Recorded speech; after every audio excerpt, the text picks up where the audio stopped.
ഞങ്ങളും ക്രൂശിക്കപ്പെട്ട ക്രിസ്തുവിനെ പ്രസംഗിക്കുന്നു. ദൈവ തിരുനാമത്തിന് മഹത്വം ഉണ്ടാകട്ടെ. വിലാപങ്ങളുടെ പുസ്തകം 2-ാം അധ്യായം 10-ാം വാക്യം മുതൽ. സിയോൻ പുത്രിയുടെ മൂപ്പന്മാർ മിണ്ടാതെ നിലത്തിരിക്കുന്നു. അവർ തലയിൽ പൊടി വാരിയിട്ട് രട്ടുടുത്തിരിക്കുന്നു. യെരൂശലേം കന്യകമാർ നിലത്തോളം തല താഴ്ത്തുന്നു. എൻ്റെ ജനത്തിൻ പുത്രിയുടെ നാശം നിമിത്തം ഞാൻ കണ്ണുനീർ വാർത്ത് കണ്ണ് മങ്ങിപ്പോകുന്നു.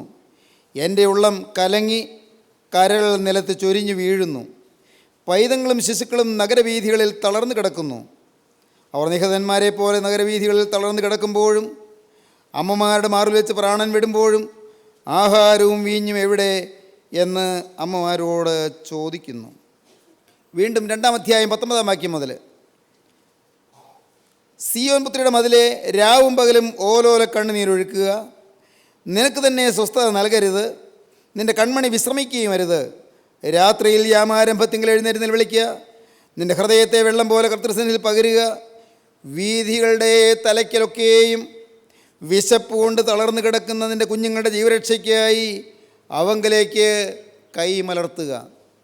വിലാപങ്ങളുടെ പുസ്തകം യിരെമ്യാ പ്രവാചകൻ്റെ കരച്ചിലിൻ്റെ പുസ്തകമാണ്. യിരെമ്യാ പ്രവാചകൻ്റെ കരച്ചിലാണ് വിലാപങ്ങളുടെ പുസ്തകത്തിൽ അനുരണനം ചെയ്യുന്നത്. മുഴുവനും അത് ആ കരച്ചിൽ മാറ്റൊല്ലിക്കൊള്ളുകയാണ്. 2-ാമത്തെ ദിനവൃത്താന്ത പുസ്തകം 35-ാമത്തെ അധ്യായത്തിൽ 25-ാം വാക്യത്തിൽ യിരെമ്യാവ് വിലപിച്ചതിനെക്കുറിച്ച് രേഖപ്പെടുത്തിയിരിക്കുന്നത്. 2 ദിനവൃത്താന്തം 35-ാം വാക്യത്തിൽ യിരെമ്യാ പ്രവാചകൻ കരയുന്ന പ്രവാചകനായിരുന്നു. പ്രവാചകൻ കരയുകയാണ്. എന്തിനാണ് പ്രവാചകൻ കരയുന്നത്? ഇസ്രായേൽ ജനം നശിക്കുന്നു. അന്നത്തെ സമൂഹത്തിൽ ദൈവം അത്ഭുതകരമായി താങ്ങി വളർത്തി നയിച്ച് നടത്തിക്കൊണ്ടുവരുന്ന ജനം അവർ നശിക്കുന്നു. ആ ജനം നശിക്കുന്നു. ജനത്തെ നടത്തുവാനുള്ള മൂപ്പന്മാർ നശിക്കുന്നു. ജനത്തെ നേരായ പാതയിലൂടെ നയിക്കേണ്ടതും ജനത്തിന് ആത്മീയാഹാരം നൽകേണ്ടതുമായ പുരോഹിതന്മാർ, മൂപ്പന്മാർ അവർ നശിക്കുന്നു.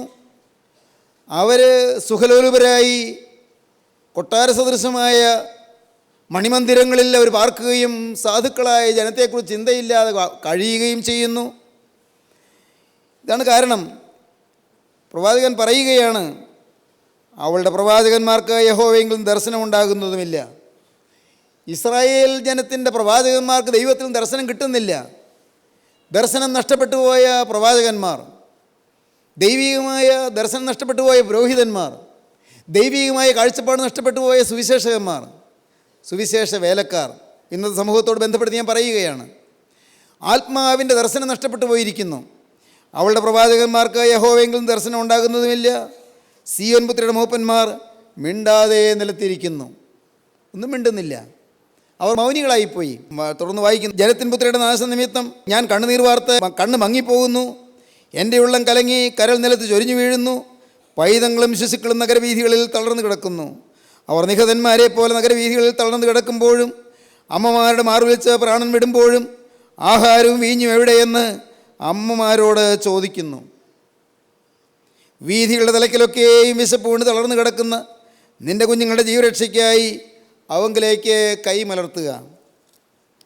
വിലാപങ്ങളുടെ പുസ്തകം നിങ്ങൾ വായിച്ചാൽ നിങ്ങൾക്ക് തീർച്ചയായും വലിയ വേദന വരും. അതിലെ സങ്കടകരമായ ചില കാര്യങ്ങൾ കേൾക്കുമ്പോൾ അവിടെ മക്കളുടെ ശരീരം മുറിച്ച് ആഹാരം പാകം ചെയ്ത് കഴിക്കുന്ന അമ്മമാരെക്കുറിച്ച് ഈ പുസ്തകത്തിൽ പ്രസ്താവനയുണ്ട്. സ്വന്തം മക്കൾ, ആ മക്കളെക്കുറിച്ച് യാതൊരു കരുതലുമില്ലാതെ മക്കളെ കൊന്നു തിന്നുന്ന മാതാപിതാക്കൾ, എത്രയോ ഭയങ്കരമായ കാര്യങ്ങളാണ് നാം വായിക്കുന്നത്. ഇങ്ങനെ വായിക്കുന്നു, നോക്കൂ, 4-ാം അധ്യായം 4-ാം വാക്യം. മുല കുടിക്കുന്ന കുഞ്ഞിൻ്റെ നാവ് ദാഹം കൊണ്ട് അണ്ണാക്കോട് പറ്റിയിരിക്കുന്നു. പൈതങ്ങൾ അപ്പം ചോദിക്കുന്നു, ആരും നുറുക്കി കൊടുക്കുന്നതുമില്ല. സ്വാദുഭോജ്യങ്ങളെ അനുഭവിച്ചു വന്നവർ വീഥികളിൽ പട്ടിണി കിടക്കുന്നു. ധൂമ്രവസ്ത്രം ധരിച്ച് വളർന്നവർ കുപ്പകളെ ആലിംഗനം ചെയ്യുന്നു. യാതനാഭരിതമായ ജീവിതത്തിൽ സമൂഹം അപകടകരമായ ഘട്ടത്തിലെത്തിയിരിക്കുകയാണ്. 2-ാം അധ്യായത്തിൻ്റെ 20-ാം വാക്യം. യഹോവേ, ആരോടാകുന്നു നീ ഇങ്ങനെ ചെയ്തതെന്ന് ഓർത്ത് കടാക്ഷിക്കണമേ. സ്ത്രീകൾ ഗർഭഫലത്തെ കയ്യിൽ താലോലിച്ചു പോയിരുന്ന കുഞ്ഞുങ്ങളെ തന്നെ തിന്നണമോ? കർത്താവിൻ്റെ വിശുദ്ധ മന്ദിരത്തിൽ പുരോഹിതനും പ്രവാചകനും കൊല്ലപ്പെടണമോ? വീഥികളിൽ ബാലനും വൃദ്ധനും നിലത്ത് കിടക്കുന്നു. എൻ്റെ കന്യകുമാരും യൗവനക്കാരും വാൾ കൊണ്ട് വീണിരിക്കുന്നു. ജനത്തിന് വന്നിരിക്കുന്ന നാശം ഇവിടെ പൈതങ്ങളെന്നും ശിശുക്കളെന്നും എടുത്ത് പറയുന്നുണ്ട്. അക്കാര്യം ഒന്ന് പ്രത്യേകം സൂചിപ്പിക്കാൻ ഞാൻ ആഗ്രഹിക്കുകയാണ്. നമ്മുടെ കുഞ്ഞുങ്ങളെങ്ങോട്ട്, നമ്മുടെ കുട്ടികളെങ്ങോട്ട്? നാം അവരെ പഠിപ്പിക്കുന്നുണ്ട്, സ്കൂളിൽ വിടുന്നുണ്ട്, നമ്മുടെ കുഞ്ഞുങ്ങൾക്ക് നല്ല വിദ്യാഭ്യാസം കൊടുക്കാൻ നാം ഉത്സാഹിക്കുന്നുണ്ട്, അവർക്ക് നല്ല ഒരു ഭാവി ലഭിക്കണമെന്ന് നാം ആഗ്രഹിക്കുന്നുണ്ട്. നമ്മുടെ കുഞ്ഞുങ്ങളുടെ അവസ്ഥ എന്താണ്? ഞാൻ ഒരു വളരെ ശ്രദ്ധേയമായ ഒരു ആർട്ടിക്കിൾ വായിക്കുകയുണ്ടായി. കൗമാരങ്ങൾക്ക് വഴിതെറ്റുന്നുവോ എന്ന പേരിൽ ഒരു ഡോക്ടർ എഴുതിയ ഒരു ആർട്ടിക്കിളാണ് ഞാൻ വായിച്ചത്. ഞാൻ അമ്പരപ്പോടിരുന്ന് വായിച്ച് ചിന്തിച്ചു പോയി. കൗമാരങ്ങൾക്ക് വഴിതെറ്റുന്നുവോ? ഇങ്ങനെയാണ് ആ ലേഖനം. കഴിഞ്ഞ 25 വർഷത്തെ ജോലിക്കിടയിലുണ്ടായ ചില അനുഭവങ്ങളാണ് ഈ കുറിപ്പെഴുതാൻ എന്നെ പ്രേരിപ്പിച്ചത്. പീഡിപ്പിക്കപ്പെടുന്ന കുഞ്ഞുങ്ങൾ, ബാലികമാർ, കൗമാരക്കാർ, യുവതികൾ, നമ്മുടെ സമൂഹത്തിന് എന്തു പറ്റി? അമ്മയില്ലാത്ത 4 വയസ്സുകാരിയെ ഗർഭാശയത്തിൽ നിന്നുള്ള ദുർവാസന മൂലമാണ് ഇളയമ്മ എൻ്റെ അടുത്ത് കൊണ്ടുവന്നത്. 8 വയസ്സുള്ള സഹോദരൻ്റെ കൂടെ അയൽ വീടുകളിലൊക്കെ അവൾ കളിക്കാൻ പോയിരുന്നു. കന്യാധർമ്മം നഷ്ടപ്പെട്ട് ജനനേന്ദ്രിയത്തിൽ വ്രണങ്ങൾ നിറഞ്ഞ ആ കുഞ്ഞിനെ കണ്ട് എൻ്റെ മാതൃഹൃദയം വിതുമ്പിപ്പോയി. ഒരു ലേഡി ഡോക്ടറാണ് ഇത് എഴുതിയിരിക്കുന്നത്. പിഞ്ചു കുഞ്ഞിൻ്റെ ജനനേന്ദ്രിയത്തിൽ മുറിവുകൾ വന്നിരിക്കുന്നുവെന്ന് ആരെയും കുറ്റപ്പെടുത്താൻ തോന്നിയില്ല. കുടുംബം പുലർത്താൻ പാടുപെടുന്ന ഒരു പാവം പിതാവ് എല്ലാവരെയും വിശ്വസിച്ച് ഒരു തനി നാട്ടിൻ പുറത്തുകാരൻ ആരാണ് അവളോട് ഈ കടുങ്കൈ ചെയ്തത്? അതോ പലർ ചേർന്നോ? എത്ര ചോദിച്ചിട്ടും ആരാണ് അവളെ പീഡിപ്പിച്ചതെന്ന് പറയാൻ കുട്ടി തയ്യാറായില്ല. ആ കുഞ്ഞ് ആരെയോ ഭയപ്പെടുന്നതായി തോന്നി. ചികിത്സകൾക്ക് ശേഷം അവളെ പറഞ്ഞയച്ചു. കന്യാസ്ത്രീകൾ നടത്തുന്ന ഒരു ബോർഡിംഗ് സ്കൂളിൽ അവളെ ആക്കാനാണ് പ്ലാനെന്ന് തകർന്നുപോയ ആ പിതാവിനോട് പറഞ്ഞു. 8 വയസ്സായ ബാലികയെ മുത്തശ്ശിയുടെ അടുക്കൽ ഏൽപ്പിച്ചിട്ടാണ് മാതാപിതാക്കൾ പണസമ്പാദനത്തിനായി വിദേശത്ത് പോയത്. ഒരവധിക്കാലത്ത്, വേറെ കുട്ടിയുടെ കാര്യമാണ്, ഒരവധിക്കാലത്ത് അവളുടെ അമ്മയുടെ അടുത്ത് പോകാൻ പോലും ഈ കുട്ടി തയ്യാറായില്ല. അതിനെ തുടർന്ന് നടത്തിയ ചില അന്വേഷണങ്ങൾ ആ അമ്മയെ ചില സത്യങ്ങൾ മനസ്സിലാക്കി കൊടുത്തു. തൻ്റെ 8 വയസ്സായ മകളെ സ്വന്തം അനന്തരവൻ തന്നെ സ്ഥിരമായി പീഡിപ്പിക്കുന്നു. 8 വയസ്സായ മകളെ സ്വന്തം അനന്തരവൻ തന്നെ സ്ഥിരമായി പീഡിപ്പിക്കുന്നു. ആരാണ് ഇതിന് ഉത്തരവാദികൾ? നിരുത്തരവാദിത്തോടെ നാട്ടിലിട്ട് പോയ മാതാപിതാക്കളോ അതോ പ്രായമേറിയ മുത്തശ്ശിയോ? ബാംഗ്ലൂർ നഗരത്തിൽ നേഴ്സിംഗ് പഠിക്കാൻ പോയ പെൺകുട്ടി അമ്മയുടെ സഹോദരൻ്റെ ഭാര്യയാണ് ആശുപത്രിയിലെ കൺസൾട്ടിംഗ് റൂമിൽ എത്തിച്ചത്. പരിശോധനയിൽ ഗർഭം കണ്ടെത്താൻ അധികമൊന്നും പ്രയാസപ്പെടേണ്ടി വന്നില്ല. സ്കാനിങ്ങിൽ 8 മാസം പൂർണ്ണ വളർച്ചയെത്തിയ ഒരു കുഞ്ഞ് ഗർഭപാത്രത്തിൽ കിടന്ന് കൈകാലിളക്കുന്നു. 18 വയസ്സേ ഉള്ളൂ ആ കുട്ടിക്ക്, ആ പെൺകുട്ടിക്ക്. മാതാപിതാക്കൾ വിദേശത്ത്, കാരണക്കാരൻ ബാംഗ്ലൂർ നഗരത്തിലെ ബോയ് ഫ്രണ്ട്. ആരെയാണ് പഴിക്കേണ്ടത്? സർവ്വ സ്വാതന്ത്ര്യവും പണവും നൽകി ബാംഗ്ലൂർക്ക് വിട്ടിട്ട് കഷ്ടപ്പെട്ട് പണം സമ്പാദിക്കുന്ന മാതാപിതാക്കളെയോ സ്വയം ജീവിതം നശിപ്പിച്ച വീണ്ടുവിചാരമില്ലാത്ത പെൺകുട്ടിയെയോ അതോ 18 വയസ്സ് മാത്രം പ്രായമുള്ള അവളുടെ സ്നേഹിതനെയോ? നമ്മുടെ കുഞ്ഞുങ്ങൾക്ക് എന്തു പറ്റി? ഉന്നത വിദ്യാഭ്യാസത്തിന് മറുനാടുകളിൽ പോകുന്ന യുവതികൾ പലരും വഴിതെറ്റിപ്പോകുന്ന സംഭവങ്ങൾ കാണാറുണ്ട്, കേൾക്കാറുണ്ട്. മൂല്യ തകർച്ചയാണോ കാര്യം? സാഹചര്യങ്ങളാണോ കുറ്റക്കാർ? അതോ ദൈവവിശ്വാസം ഇല്ലായ്മയോ? സമ്പൽ സമൃദ്ധിയുടെ ആധിക്യമോ? ജീവിതത്തിലെ സുരക്ഷിതത്വം ഇല്ലായ്മയോ? എല്ലാം ഉണ്ടാകാം. സ്വയമേ തന്നെ ഒരു ജീവിത പങ്കാളിയെ കണ്ടെത്തിയാൽ മാതാപിതാക്കൾക്ക് അത്രയും എളുപ്പമാണല്ലോ എന്ന ചിന്ത ചില പെൺകുട്ടികളെങ്കിലും ഇത്തരം ബന്ധങ്ങൾ കൊണ്ട് ചാടിക്കുന്നതെന്ന് കാണാം. വർദ്ധിച്ചു വരുന്ന സ്ത്രീധനവും കല്യാണ ചെലവുകളുമെല്ലാം ഇന്നത്തെ മാതാപിതാക്കൾക്കൊരു ഭാരമാണ്. സുഹൃത്ത് ബന്ധം സ്നേഹബന്ധമായും പിന്നീട് അത് ശാരീരിക ബന്ധമായും തീരുന്നു. വീണ്ടും വിചാരമില്ലാത്ത ഇത്തരം പ്രവൃത്തികൾ കൊണ്ട് ഒരു ജീവിതകാലം മുഴുവൻ ദുഃഖിക്കേണ്ട അവസ്ഥയാണ് വന്ന് ഭവിക്കുന്നത്. കെട്ടുറപ്പുള്ള കുടുംബങ്ങളിൽ നിന്നുള്ള കുട്ടികൾ പോലും ഇങ്ങനെയുള്ള ആപത്തുകൾ ചെന്ന് ചാടുന്നതായിട്ടാണ് കാണുന്നത്. മാതാപിതാക്കൾ, പ്രത്യേകിച്ച് അമ്മമാർ, പെൺമക്കളുമായി വളരെ ആഴമേറിയ ഒരു സ്നേഹബന്ധം സ്ഥാപിച്ചെടുക്കേണ്ടതുണ്ട്. നമ്മുടെ ശരീരം ഏറ്റവും പവിത്രമാണെന്നും അത് നമ്മുടെ സ്വന്തമല്ല, ദൈവത്തിൻ്റെ വാസസ്ഥലമാണെന്നും പരിശുദ്ധാത്മാവിൻ്റെ ആലയമാണെന്നുമൊക്കെ മക്കളെ പറഞ്ഞ് മനസ്സിലാക്കണം. ഇന്ന് സ്കൂൾ, കോളേജ് തലങ്ങളിലൊക്കെ ആൺകുട്ടികളും പെൺകുട്ടികളും വളരെ ഫ്രീ ആയി ഇടപെടുന്ന കാഴ്ച സാധാരണമാണ്. ഇതിൻ്റെ പരിധി എവിടെയെന്ന് ഓരോ വ്യക്തിയും സ്വയം തീരുമാനിക്കാൻ പ്രാപ്തരാകണം. അല്ലെങ്കിൽ അമ്മമാർ മക്കളെ പ്രാപ്തരാക്കണം. പഠിക്കുന്ന കാലം പഠനത്തിന് വേണ്ടിയുള്ളതാണെന്നും നഷ്ടപ്പെട്ടു പോകുന്ന ഓരോ ദിവസവും വളരെ വിലയേറിയതാണെന്നും അവരെ ബോധവതികളാക്കണം. ഒരൊറ്റ പ്രാവശ്യത്തിൽ ലൈംഗിക ബന്ധത്തിൽ നിന്ന് പോലും രോഗിണികളായി തീരാം, ഗർഭിണികളാകാം. ഇതൊക്കെ മക്കളെ അമ്മമാർ പറഞ്ഞ് മനസ്സിലാക്കണം. കൗൺസിലിങ്ങിൽ കിട്ടിയ അറിവ് ഒരു സഹോദരിയോട് പങ്കുവയ്ക്കുകയുണ്ടായി. ഡോക്ടർ ഇതൊക്കെ എവിടെയെങ്കിലും ഒന്ന് എഴുതണം, മാതാപിതാക്കൾ ഇതൊക്കെ അറിയേണ്ടതല്ലേ എന്ന് വളരെ വിഷമത്തോടെ എന്നോട് പറയുകയായിരുന്നു. ഇപ്പോൾ മിക്ക പട്ടണങ്ങളിലും ഫ്ലാറ്റുകൾ കെട്ടിപ്പൊക്കുന്നുണ്ടല്ലോ. ഇതിൽ മിക്ക വീടുകളിലെയും മാതാപിതാക്കന്മാർ ജോലിക്കാരായിരിക്കും. സൗകര്യത്തിന് വേണ്ടിയാണ് ഫ്ലാറ്റുകളിൽ താമസിക്കുന്നത്. ഒരേ ക്ലാസ്സിൽ പഠിക്കുന്ന ആൺകുട്ടികളും പെൺകുട്ടികളും അടുത്തടുത്ത ഫ്ലാറ്റുകളിൽ താമസക്കാരാണ്. അവർ തമ്മിൽ മാതാപിതാക്കൾ വീടുകളില്ലാത്ത സമയത്ത് ശാരീരിക ബന്ധത്തിൽ ഏർപ്പെടുന്ന ഞെട്ടിപ്പിക്കുന്ന കഥകൾ ഈ കുഞ്ഞുങ്ങൾ തന്നെ വെളിപ്പെടുത്തിയതാണ്. 15-18 വയസ്സിനിടയിലുള്ള കുട്ടികളാണ് ഇതൊക്കെ പങ്കുവച്ചത്. കുറ്റബോധം കൊണ്ട് വീർപ്പുമുട്ടുകയാണ്. ധ്യാനം കൂടി എന്നുള്ള കുമ്പസാരമൊക്കെ കഴിഞ്ഞ് തെറ്റുകൾ ആവർത്തിക്കുകയില്ല എന്ന തീരുമാനത്തോടെയാണ് അവർ തിരികെ പോയത്. ഇതിൽ നിന്നും നിങ്ങൾ ഗർഭിണികളായാൽ എന്ത് ചെയ്യുമെന്ന് ചോദിച്ചപ്പോൾ 72 മണിക്കൂറിനകം ഗുളിക കഴിച്ചാൽ പോരെ എന്ന് വരെ ചിലർ എന്നോട് ചോദിച്ചു കളഞ്ഞു. നമ്മുടെ കുട്ടികൾ പാശ്ചാത്യ നാടുകളിലെ കുട്ടികളുടെ ഒപ്പമോ ഒരുപടി മുമ്പിലോ ആണ്. മക്കൾ എന്ത് ചെയ്യുന്നു, എവിടെ പോകുന്നു, ആരൊക്കെയാണ് അവരുടെ കൂട്ടുകാരെന്നൊക്കെ അമ്മമാർ പ്രത്യേകിച്ച് അറിഞ്ഞിരിക്കണം. ഹൈസ്കൂൾ കുട്ടികൾക്ക് വരെ മൊബൈൽ ഫോൺ സർവ്വസാധാരണമായിരിക്കുന്നു. ഇൻ്റർനെറ്റും ഓർക്കൂട്ട് സുഹൃത്ത് ബന്ധവും സാധാരണമായിരിക്കുന്നു. ഓർക്കൂട്ട് എന്ന സുഹൃത്ത് സംഘടന വഴി പെൺകുട്ടികളുടെ സകല ഡീറ്റെയിൽസും ഫോട്ടോകളും ഒക്കെ വശത്താക്കി ഭീഷണിപ്പെടുത്തി വശത്താക്കുന്ന കഥകളിയുടെ വായിച്ചു. 8ാം ക്ലാസ്സിൽ പഠിക്കുന്ന പെൺകുട്ടിക്ക് വരെ ഓർക്കൂട്ടിൽ ആൺ സുഹൃത്തുണ്ട്. ഇതൊക്കെ അമ്മമാർ അറിയുന്നുണ്ടോ എന്തോ. ഇൻ്റർനെറ്റും ഓർക്കൂട്ട് സുഹൃത്ത് ബന്ധവും മൊബൈൽ ഫോണും ഒക്കെ ഒരു പരിധിവരെ നമ്മൾ നിയന്ത്രിക്കേണ്ടതാണ്. മക്കൾ പ്രായപൂർത്തി എത്തുന്നതുവരെയെങ്കിലും 14 വയസ്സുള്ള കുഞ്ഞുങ്ങൾക്ക് എന്തിനാണ് മൊബൈൽ ഫോൺ? 14 വയസ്സുള്ള കുഞ്ഞ് 3-4 മണിക്കൂർ കമ്പ്യൂട്ടറിൽ എന്ത് ചെയ്യുന്നു എന്ന് മാതാപിതാക്കൾ ശ്രദ്ധിക്കണം. ബാംഗ്ലൂർ നഗരത്തിൽ നിന്നും വിദ്യാർത്ഥിനികൾ വൈകിട്ടെത്തുന്ന ബസ്സുകളിൽ വന്ന് പല റിസോർട്ടുകളിലും തങ്ങി രാവിലെ കൈനിറയെ പണവുമായി തിരികെ പോകുന്ന സംഭവവും കൗൺസിലിങ്ങിൽ കേൾക്കുകയുണ്ടായി. ഇനി പറയുന്ന വാക്കുകൾ ഇത് പരസ്യമായി വായിക്കാൻ എനിക്ക് അല്പം ബുദ്ധിമുട്ടുള്ള കാര്യങ്ങളാണ്. ചില പെൺകുട്ടികൾ പറഞ്ഞതായ ചില സംഭവങ്ങൾ. പ്രിയപ്പെട്ടവരെ, ഞാനിത് വായിച്ചത് വളരെ ഭയത്തോടുകൂടിയാണ്, മറ്റൊന്നുകൊണ്ടുമല്ല. നമ്മുടെ കുട്ടികൾ അപകടത്തിലേക്ക് നീങ്ങുന്നു. നമ്മുടെ കുഞ്ഞുങ്ങൾ നാശത്തിലേക്ക് പോകുന്നു. നമ്മുടെ ഭാവി തലമുറ ക്ഷയോന്മുഖമായ ഒരു ഭാവിയെ നേരിട്ടുകൊണ്ടിരിക്കുന്നു.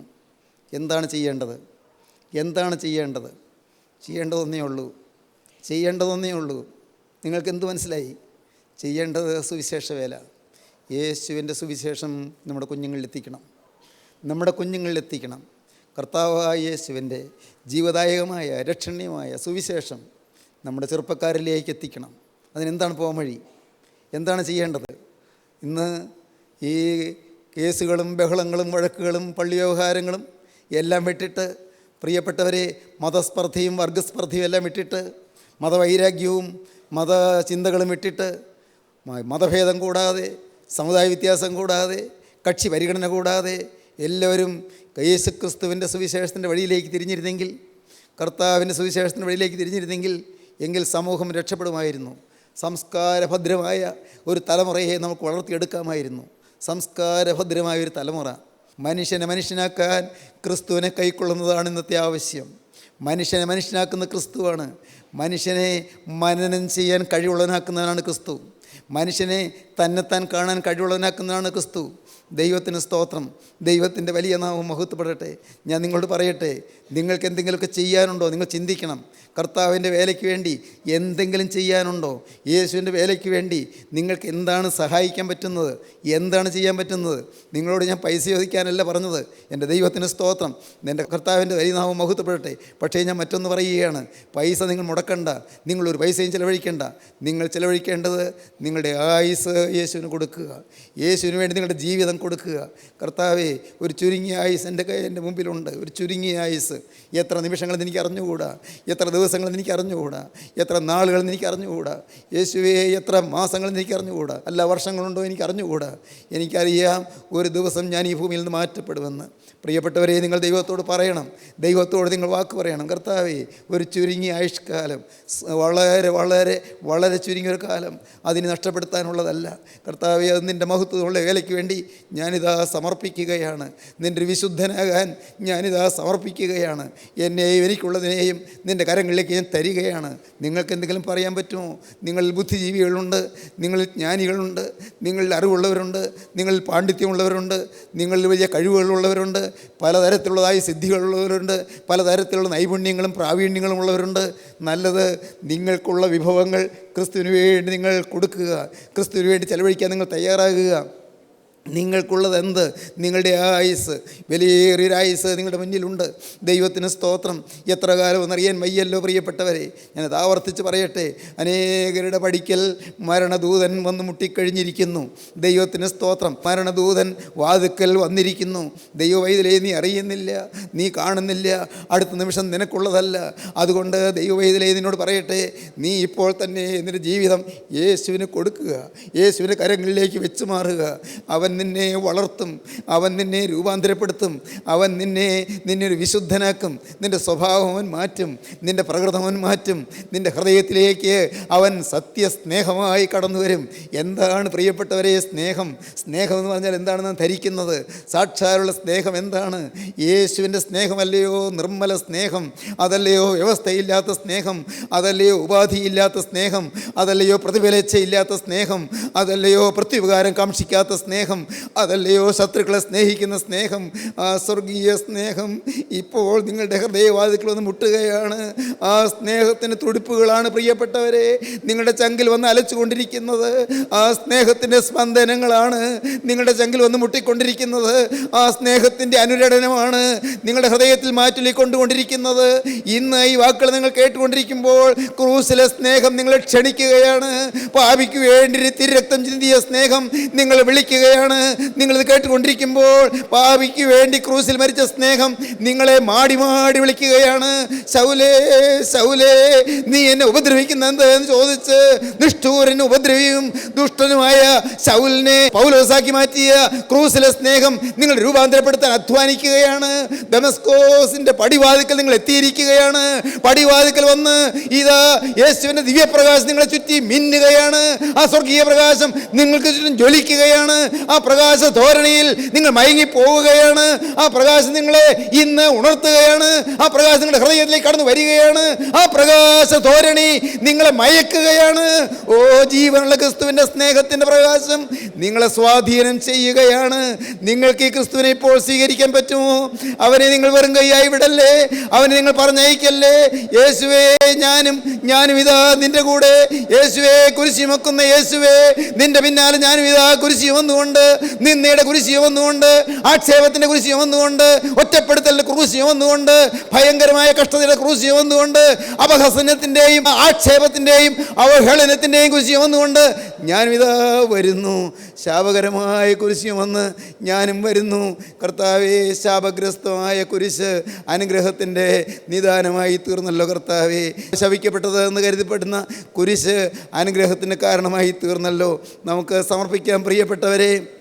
ഗലാത്യ ലേഖനം 3-ാം അധ്യായം 13-ാം വാക്യം പറയും, മരത്തിന്മേൽ തൂങ്ങുന്നതിനെല്ലാം ശപിക്കപ്പെടുമെന്ന് എഴുതിയിരിക്കുന്നത് പോലെ ക്രിസ്തു നമുക്ക് വേണ്ടി ശാപമായി തീർന്നു. എൻ്റെ ദൈവമേ, എനിക്ക് വേണ്ടി ശാപമായി തീർന്നവനെ, എനിക്ക് അനുഗ്രഹം തരാനല്ലേ നീ എനിക്ക് വേണ്ടി ശാപമായി തീർന്നത്? എൻ്റെ ശാപം നീ ഏറ്റെടുത്തത് എന്നെ അനുഗ്രഹിക്കാനല്ലേ? എനിക്ക് മനസ്സിലായി കർത്താവേ, എൻ്റെ നാളുവരെയുള്ള ജീവിതം ശാപഗ്രസ്തമായിരുന്നു. പാപം മൂലം ശപിക്കപ്പെട്ടൊരു ജീവിതമായിരുന്നു. ജീവിതം താറുമാറാക്കിയതായിരുന്നു. നിങ്ങൾക്ക് ദൈവത്തോട് പറയാം, നിങ്ങൾക്ക് ദൈവത്തോട് വാക്ക് പറയാം. ലോകത്തിന് വേണ്ടി ജീവിച്ചു കർത്താവേ, ജഡത്തിന് വേണ്ടി ജീവിച്ചു, ജഡ ഉല്ലാസങ്ങൾക്ക് വേണ്ടി ജീവിച്ചു, പണത്തിന് വേണ്ടി ജീവിച്ചു, ഭൗതിക ഉന്നമനങ്ങൾക്ക് വേണ്ടി ജീവിച്ചു, ഭൗതിക പ്രതാപങ്ങൾക്ക് വേണ്ടി ജീവിച്ചു, മനുഷ്യരുടെ പ്രീതിക്ക് വേണ്ടി ജീവിച്ചു, മനുഷ്യരുടെ ബഹുമതിക്ക് വേണ്ടി ജീവിച്ചു, മനുഷ്യരുടെ ഇഷ്ടത്തിന് വേണ്ടി ജീവിച്ചു, മനുഷ്യരെ പ്രീതിപ്പെടുത്താൻ വേണ്ടി ജീവിച്ചു. കർത്താവേ, നിൻ്റെ കാര്യം ഞാൻ മറന്നുപോയിരുന്നു കർത്താവേ. എൻ്റെ അകൃത്യങ്ങൾ എന്നോട് പൊറുക്കണമേ, എൻ്റെ പാപങ്ങൾ എന്നോട് ക്ഷമിക്കണമേ. പാപ ഇമ്പങ്ങൾ ഞാൻ മുഴുകിപ്പോയ കാലങ്ങൾ എൻ്റെ മേൽ കണക്കിടരുതേ നാഥാ. എൻ്റെ പാപത്തിൻ്റെ കടച്ചീട്ടുകൾ നീ കീറിക്കളയുമോ? തിരക്തത്താൽ എന്നെ നീ കഴുകുമോ? തിരക്തത്താൽ നീ ശുദ്ധീകരിക്കുമോ? പഴയ ജീവിതം മുഴുവൻ മാറ്റി എന്നെ ഒരു പുതിയ സൃഷ്ടിയാക്കി മാറ്റുമോ? എൻ്റെ മേൽ നിന്റെ കൃപ പകരുമോ? ഇപ്പോൾ നാഥ, എൻ്റെ മേൽ നിന്റെ തീ ഇറങ്ങണമേ. സ്വർഗത്തിൻ്റെ അഗ്നി എൻ്റെ മേൽ ഇറങ്ങണമേ. എന്നെ രൂപാന്തരപ്പെടുത്തണമേ, എന്നെ കത്തുപിടിപ്പിക്കണമേ.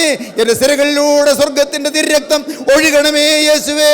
നിന്റെ തിരക്തത്തിൻ്റെ ശക്തിയാലുള്ള അഗ്നിജ്വാല എൻ്റെ സിരകളിൽ പടർന്നു കയറണമേ. എന്നെ രൂപാന്തരപ്പെടുത്തണമേ. എൻ്റെ മേൽ നിന്റെ അഭിഷേകം പകരണമേ. പ്രാർത്ഥിക്കൂ ദൈവജനമേ, സമർപ്പിക്കൂ. ക്രിസ്തുവിൻ്റെ കരങ്ങളിലേക്ക് നിങ്ങൾ തന്നെ കൊടുക്കൂ. നമുക്ക് പ്രാർത്ഥിക്കാം. കരുണയുള്ള കർത്താവേ, അനുഗ്രഹീത നിമിഷങ്ങൾക്കായി സ്തോത്രം. വചനം കേട്ട എല്ലാവരെയും എൻ്റെ നാഥൻ കാണുന്നുവല്ലോ കർത്താവേ.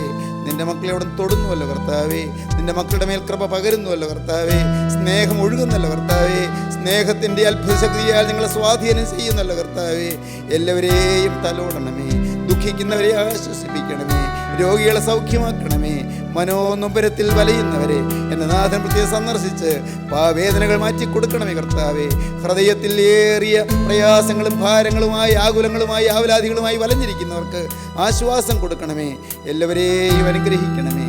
പാപജീവിതത്തോട് യാത്ര പറഞ്ഞുള്ള വിശുദ്ധ ജീവിതത്തിൻ്റെ സൗഭാഗ്യം നിന്റെ മക്കൾക്ക് ദാനമായി നൽകണമേ, അനുഗ്രഹിക്കണമേ. അവിടുത്തെ രണ്ടാമത്തെ വരവിന് വേണ്ടി ഞങ്ങൾ എല്ലാവരെയും ഒരുക്കണമേ. യേശുനാഥൻ്റെ അൻപുള്ള നാമത്തിൽ തന്നെ ആമീൻ. ഹല്ലേലൂയ.